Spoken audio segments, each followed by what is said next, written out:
नमस्कार दोस्तों। आज मैं आपसे किसी विज्ञान या बीमारी की बात करने नहीं आया हूँ। आज मैं बात करने आया हूँ उस जख्म की जो समय के साथ हर उस इंसान के दिल में गहरा होता जाता है, जो अपनी मिट्टी छोड़कर शहरों की चकाचौंध में आ बसा है। जरा आंखें बंद कीजिए और याद कीजिए गांव का अपना वो पैतृक घर, जहां कभी सुबह सुबह कुएं या नल की आवाज आती थी, जहां रसोई से धुआं उठता था और जहां माँ की आवाज गूंजती थी।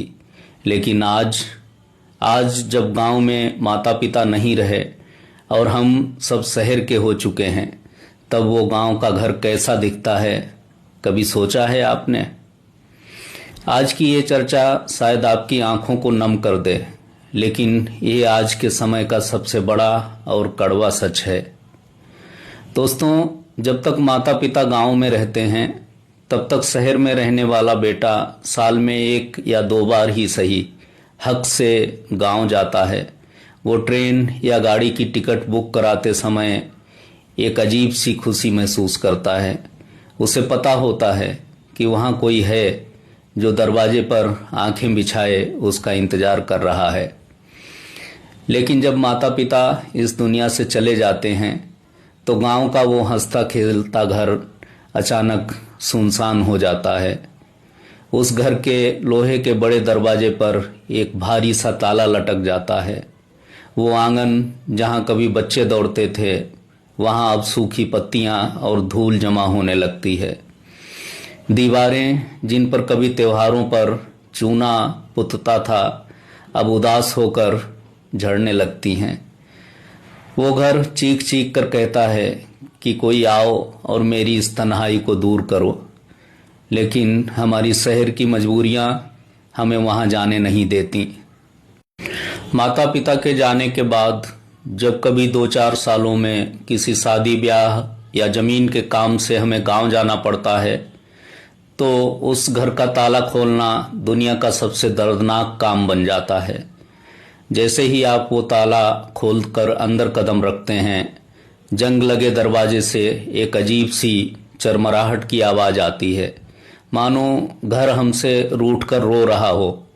अंदर घुसते ही एक अजीब सी गंध आती है, बंद कमरों की सीलन, धूल और पुरानी यादों की गंध। आप जब उस खाली बरामदे को देखते हैं, तो आंखों के सामने अचानक वो दृश्य घूम जाता है जहां बाबूजी कुर्सी पर बैठकर अखबार पढ़ा करते थे। जब रसोई की तरफ कदम बढ़ते हैं, तो ऐसा लगता है कि अभी माँ हाथ में पानी का गिलास लिए मुस्कुराते हुए बाहर आएगी और कहेगी, आ गए बेटा, थक गए होगे। लेकिन जब आप आंखें खोलते हैं, तो वहां सिर्फ धूल, मकड़ी के जाले और एक डरावना सन्नाटा होता है। वो सन्नाटा सीने पर पत्थर की तरह बैठ जाता है।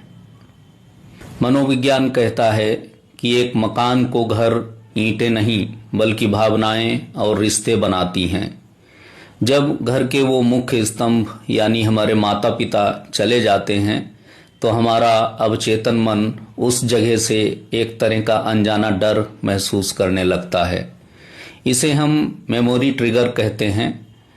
वहाँ की हर एक चीज, वो पुरानी अलमारी, दीवार पर टंगी बाबूजी की धुंधली सी तस्वीर, माँ के हाथ का पुराना संदूक, हमारे दिमाग को सीधे अतीत में खींच ले जाती है। हमें एक अजीब सा अपराध बोध होने लगता है कि काश जब वे जिंदा थे हम थोड़ा और वक्त उनके साथ बिता लेते। काश हम उन्हें इस अकेलेपन में छोड़कर शहर न भागते। यही वजह है कि शहरों में रहने वाले बच्चे अब गांव के उस घर में एक रात भी रुकने से डरते हैं। वे दिन में जाते हैं, काम निपटाते हैं और शाम होने से पहले ही शहर की तरफ भाग आते हैं, क्योंकि वो सूनापन उनसे बर्दाश्त नहीं होता। मेरे भाई बहनों, जो बीत गया उससे बदला नहीं जा सकता। माता पिता भगवान के घर जा चुके हैं और रोजी रोटी के लिए हमारा शहर में रहना भी मजबूरी है। लेकिन उस बुजुर्ग घर को ऐसे लावारिस मत छोड़िए। अगर वर्ष में 1 बार मुमकिन हो, तो अपने बच्चों को लेकर उस गांव के घर में जरूर जाइए, उस ताले को खोलिए, आंगन में झाड़ू लगाइए, भगवान के सामने एक दिया जलाइए और रसोई में एक दिन ही सही चूल्हा जरूर जलाइए। जब आपके बच्चे उस मिट्टी को छुएंगे, अपनी जड़ों को जानेंगे, तभी उन्हें एहसास होगा कि उनके पिता या दादा का वजूद कहाँ से शुरू हुआ था। उस घर को सिर्फ एक संपत्ति या प्रॉपर्टी मत समझिए, वो आपके पूर्वजों का आशीर्वाद है, उसे जिंदा रखिए। आज का ये विषय थोड़ा भारी था, लेकिन मुझे लगा कि ये बात आपके दिल तक पहुंचनी जरूरी थी। क्या आपका भी गांव में कोई ऐसा ही सुनसान घर है जहां आप सिर्फ यादें बची हैं? जब आप उस घर को देखते हैं तो आपके दिल पर क्या गुजरती है?